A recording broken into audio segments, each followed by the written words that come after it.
how do you research NFT projects on the Solana blockchain for hype and quality? Let's dive in and let's see if we can work these things out. So this tutorial is just going to be step by step. However, there is no one size fits all, and what's good on Solana will not work on Ethereum. You'll need to use different sources for alpha and stuff like that. But the main things that we are after are hype. Does the project have hype? Is it attracting interest? And the second thing is product market fit. Is this something that people actually want? Or is this something that people are just going to want for a few days or a few weeks? Now, we could add so many more things on this as well, such as, is the team strong? Will they be able to accomplish this? And all that sort of stuff. But quite often in the crypto space, a lot of people are anonymous and we actually don't know. We don't know if they're going to be good or not.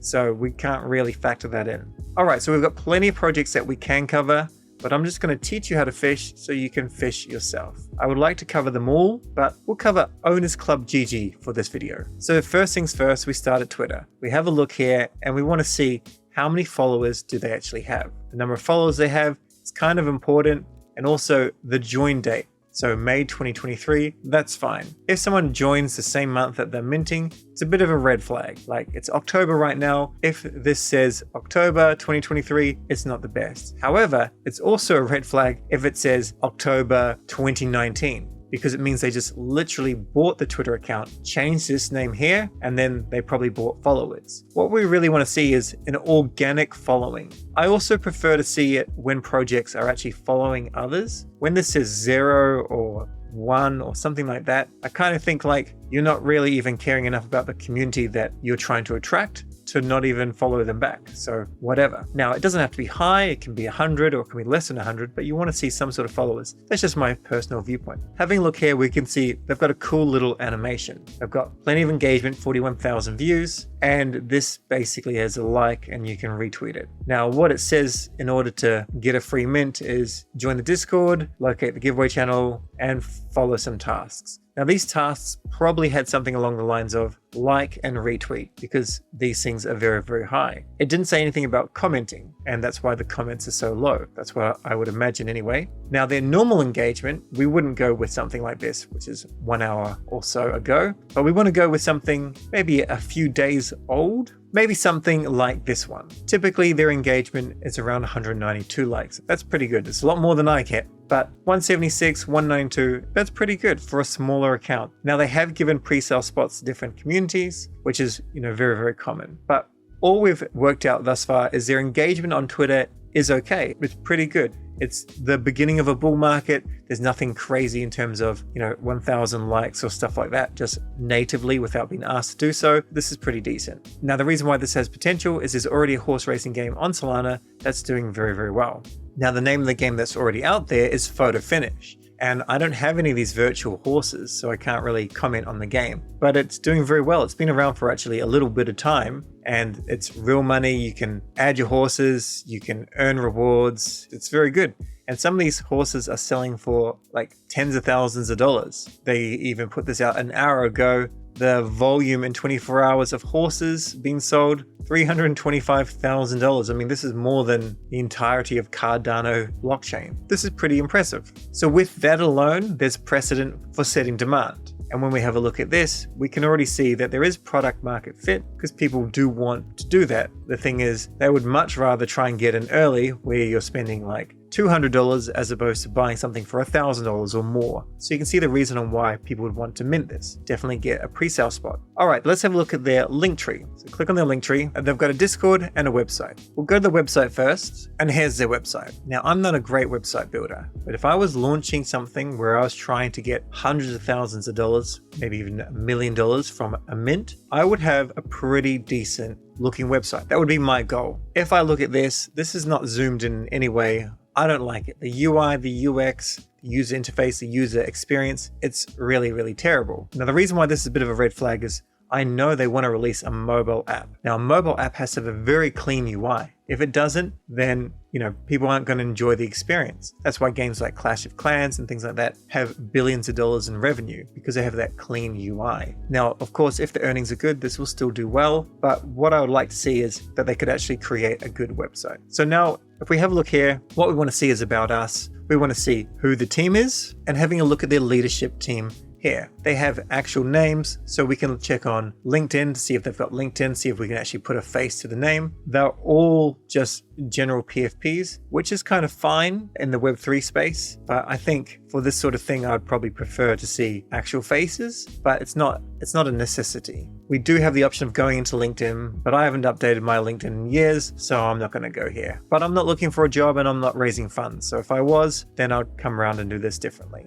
Now, what we can do from here is we can go through every aspect of the website to see how much information there is, but you can do that. That's very simple. Let's jump into Discord. So we're in Discord. Let's get researching. What we want to do is we want to find out the summary. What is this all about? Where's all the alpha? What's the FUD, the fear, uncertainty, doubt, and what is this project about and how are they going to ship everything? Basically, that's our goal. So coming to the announcements channel is quite good initially. Now, it's actually possible to bot Twitter followers, it's possible to bot people in Discord, it's possible for them to come and click on these likes and make it look like it has a lot more likes. That's all, of course, possible. However, when you do see something and it's got some pretty decent engagement, it normally means that there's some interested people here. If this is up in the thousands, then that could be really good, but it would depend if there was bots. And there can definitely be bots. We won't get into that. Coming over to the search, you can ask for all sorts of things or just start searching for things. So we're not necessarily going to find a summary here, but let's have a look here. About us, we can see essentially the mission is to unleash a new era of interactive sports, entertainment, and competitive gaming through video games, gambling, and artificial intelligence. That amount of information is probably not enough for you to dive in, but that's okay. What we can also do is check out their frequently asked questions. Have a go through here, see if it's something that kind of resonates with us. What I'm basically looking for is, do their goals actually translate to having product market fit? And will they be able to ship their goals? And if they are all yes, yes, yes, then I will try and get some of these NFTs. Our links is also very good because quite often a good project that's a game will have something that looks like a white paper. This says white paper coming soon, or they may even have a Gitbook. A Gitbook, let's see if they've got one here. I'm pretty sure they've got a Gitbook, but I can't see the link. So we'll do a search for Gitbook. They definitely have a Gitbook, but for some reason it's very hard to find. So maybe it's back on their website. We can scroll on down and see if we can see anything here. This is Reddit, Facebook, Instagram, Discord, and Twitter, so nothing there. I've managed to find the Gitbook from another source, so I do have the Gitbook. If you don't have the Gitbook link, you can actually open a support ticket and ask for it. If they're not giving it out publicly in their Discord, that's a little bit strange to me, but they're welcome to do that. They may be trying to get pre-sale spots to more core communities at first. But normally you should be able to find the Gitbook link anytime they do a pre-sale, if they have one. So from here, we'd go through the Gitbook, and unfortunately, there's no real way to speed read this. Like, you want to find out if something's decent. If there's been like a good video made on YouTube, you can use YouTube and they might give you a great summary. Like sometimes in the past, I've covered projects and I've spent hours researching and then made like a 10-minute video, which is very, very helpful. However, that doesn't necessarily mean that they're going to be successful, unfortunately. So with this, I believe they bought Winner's Circle. You would find out that they're the owners of Winner's Circle, which is used in real life gambling with fake horses, and they are trying to push into Web3.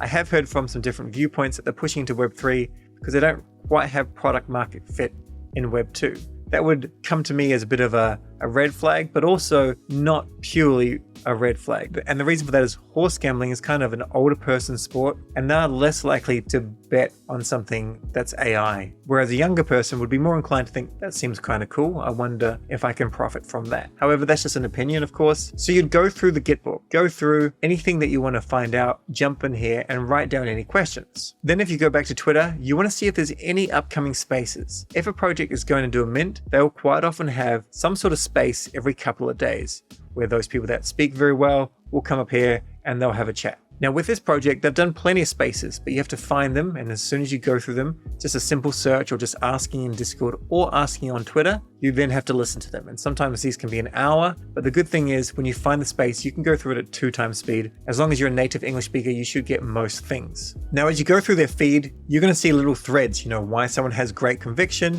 and you, of course, read into these things. See what's helpful about these things. However, you can also look for anything that's FUD related. So this is a little bit harder to search for because the algorithms and the search function of Twitter is a little rubbish. But if you just typed in Owners Club FUD, you might be able to get something. This is something a little bit different, but here we are. This is something I've commented on. So these things can be hard to find, but you can also just check it in Discord as well. So going through here, they basically have said they've done 1 million virtual races, and this person, Akuma, points out some red flags. 10 years in business, 15 Instagram followers, 10 on Twitter, kind of silly. Their Web2 company didn't seem to be doing very well at all. Then we've got other stuff such as 40 to 60 devs working for them. 40 to 60 devs is very expensive, so you want to know, why are there 40 to 60 devs?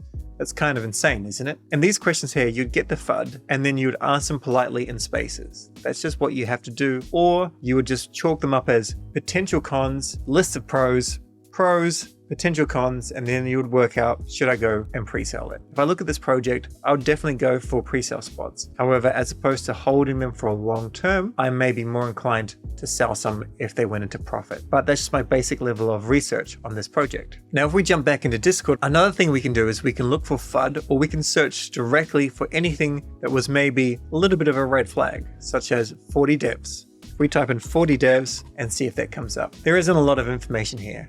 And from here, we may go into other Discords and just search for Owners Club and see what comes up. Now, in the bull market, in the full-on bull market, you're not going to have that much time to spend researching. So you're more inclined to try and get a summary from someone, which is completely fine.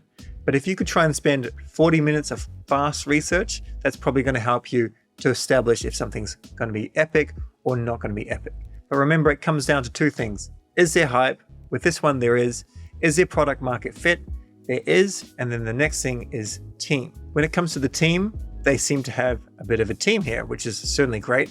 However, as I mentioned, the UI UX of their website is not good at all. So that's a little bit scary for me. The other thing that we kind of want to know is, can they ship this pretty soon after mint? So if they mint out, say in November, and then they're not planning on shipping for a few months, then that's going to be a bit of a problem. So this is where we have to find their roadmap. Now, a roadmap is just a prediction of what they're going to achieve. And quite often, most projects will never achieve anywhere near what they want to achieve on the time slot allocated. So as we can see here, fall 2023, so happening, within the next month or two. Owners Club Alpha. So this would be, I imagine, like a very early rendition of something where you could play. It would be glitchy, wouldn't be on a mobile phone necessarily, but you could kind of get the feel for it. You could test for bugs, you could give feedback for the team. AI NFT lottery, so not entirely sure what that is. Primary NFT sales, so this is what's happening now. And then the beta would come out and secondary market would come out, and then winter 2023-24, so this could be from December to say February. You'd have the full Owners Club release, Breeders' Cup NFT sales. Probably have to ask more questions in Discord to get a better idea on this. What I will say is you can definitely DM people. You can definitely reach out to the project managers or to the team. So if you jump into people's DMs, just speak to them respectfully. If you go in with tribalism and in an aggressive way, then that's clearly not going to work. If you're just trying to get information, trying to work out what's true and not true, then that's more likely to get an answer. Of course, support tickets are probably one of the easier things to do as well. I'm making videos all the time, and quite often people won't even reach out to me, and I could, certainly help them. So that's just the nature of people. People can be kind of difficult at times, so you need to put in your due diligence and your research. So that's how you research a project. I know it would be very helpful if we had a written guide, so I'll work on that as well. But at the moment, there's too many things to cover, so we'll jump into our next video. In our next video, we're going to cover keeping up with our current NFT holdings. Stay curious, we'll catch you in that video.